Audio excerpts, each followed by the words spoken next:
Assalamualaikum dan selamat sejahtera kepada semua pelajar 4O dan 4L. Hari ini kita akan masuk bab 6, sokongan, pergerakan dan pertumbuhan, yang mana sebelum ni kita dah bincang sehingga rangka hidrostatik.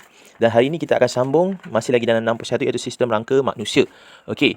So, boleh rujuk pada gambar sistem rangka manusia. Okey, manusia ini terdiri daripada 206 tulang dalam pelbagai saiz dan bentuk. So, rangka manusia boleh dibahagikan kepada dua bahagian, iaitu rangka paksi dan rangka appendage. Okey, rangka paksi ni terdiri daripada tengkorak, okey, kepala kita tengkorak, terus vertebra iaitu tulang belakang, sternum. Sternum ni tulang rusuk di bahagian depan tu, okey, dan juga tulang rusuk. So, rangka appendage terdiri daripada lengkungan pectoral, bahagian kita punya bahu ni, okey, tulang tangan kita dan lengkungan pelvis dan tulang kaki. Baik, kita teruskan lagi. Kita melihat bahagian rangka paksi. Awak boleh rujuk buku teks ke surat 122 dan 123. Okey, yang mana rangka paksi yang pertama yang kita bincangkan iaitu bahagian tengkorak. Okey, tengkorak ni ada dua bahagian. Yang pertama iaitu tulang kranium, bahagian atas ni yang melindungi otak, okey, yang keras yang awak boleh pegang kepala awak. Okey, dan juga tulang muka di bahagian muka kita yang berfungsi memberikan bentuk asas muka kita dan juga menyokong gigi.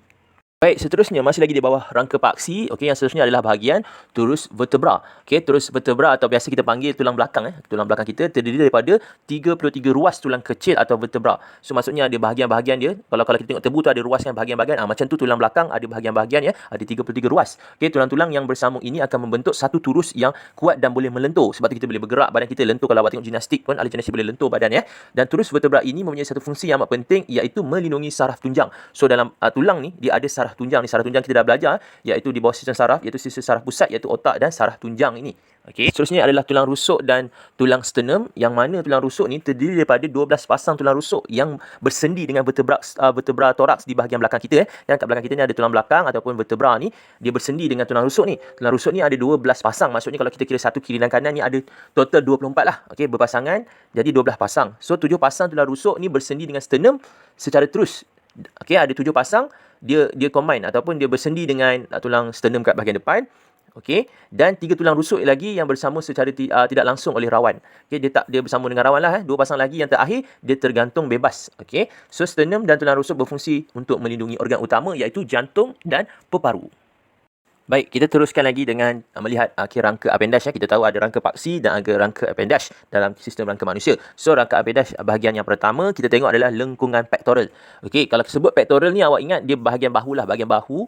Okey, yang mana kalau awak tengok lengkungan pectoral, terdapat sepasang lengkungan pectoral di dalam badan manusia. Okey, sepasang tu kiri dan kanan lah. Okey, lengkungan pectoral ini menghubungkan tulang tangan dengan rangka paksi. Okey, and then lengkungan pectoral terdiri daripada tulang clavicle dan tulang scapula. Kalau awak tengok dalam gambar, tulang clavicle ni yang bahagian betul-betul kat bahu kita kalau kita dapat rasa.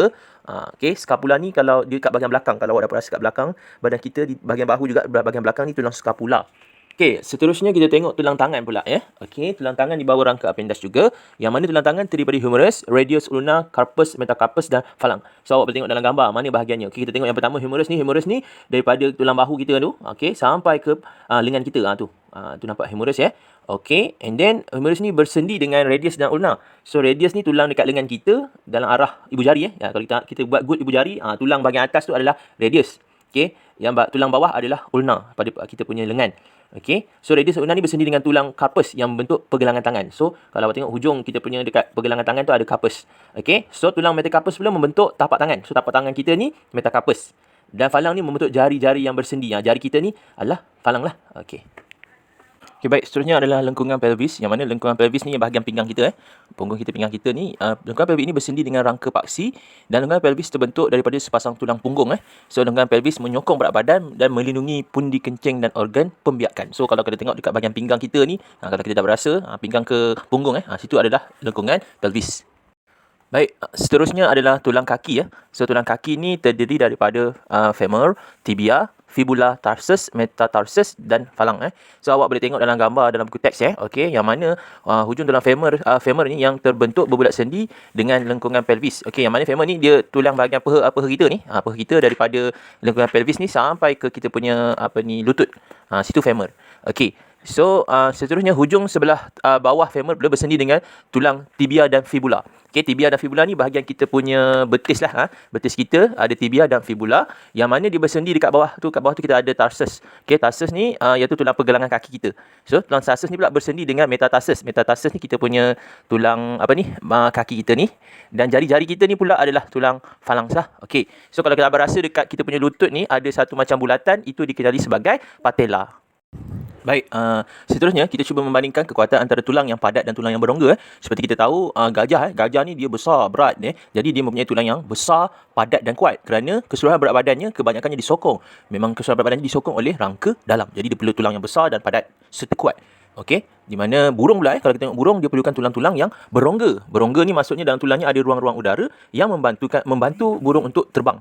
Okey, dan tulang rongga ni juga mempunyai kelebihan juga, iaitu antaranya ringan dan kuat. Dia membenarkan vertebrata bergerak dengan lebih cepat dan dia memerlukan kalsium dan fosforus yang kurang. Okey, baik. Kalau kita rujuk muka surat 124, kita boleh membandingkan kekuatan tulang yang padat dan tulang yang berongga. Okey, kita boleh jalankan eksperimen, iaitu eksperimen untuk mengkaji kekuatan tulang yang padat dan tulang berongga. Kita hasilkan dua model meja. Satu meja tu kita guna dengan kaki yang silinder yang ada rongga, ada ruang udara, ada lubang. Dan satu lagi kita guna kaki yang tak ada ruang udara, dia padat lah. Kita penuhkan ruang di situ. Okey, pernyataan masalahnya, adakah tulang berongga lebih kuat dari tulang yang padat? Kita nak tengok yang mana lebih kuat. Okey, hipotesis yang kita buat, sebelum awal kita buat, tulang berongga lebih kuat dari tulang yang padat. Okey, berongga ni sepatutnya lebih kuat daripada tulang yang padat. Okey, so pun boleh ubah, yang kita manipulasi maksud apa yang kita ubah-ubah, iaitu jenis silinder. Satu kita pakai kaki yang berongga, satu lagi yang padat. Okey, bergerak balas, kita tengok bilangan buku yang boleh disokong oleh meja, oleh silinder tu lah. Kita letak buku banyak-banyak, berapa banyak buku yang boleh ditampung oleh silinder tersebut. Dan yang dimalarkan yang sama, yang mesti kita tetapkan untuk kedua-duanya, panjang, jisim dan diameter silinder tu mesti sama. Okey, kalau awal rujuk muka surat 125, kita nampak dua model. Model A tu silinder berongga. Okey, maksudnya ada ruang udara, mewakili tulang yang berongga lah. Okey, model B silinder padat yang mewakili tulang yang padat. Okey, dua-dua ni kita susun buku. Apa yang kita dapat lihat, okey, yang padat tu dia punya buku tak banyak yang dia boleh tampung.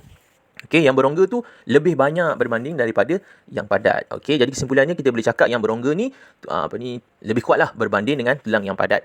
Tapi jangan kita bandingkan tulang berongga burung dengan tulang padat gajah. Gajah tu memang sebab dia besar, tulang yang padat, tulang dia pun besar.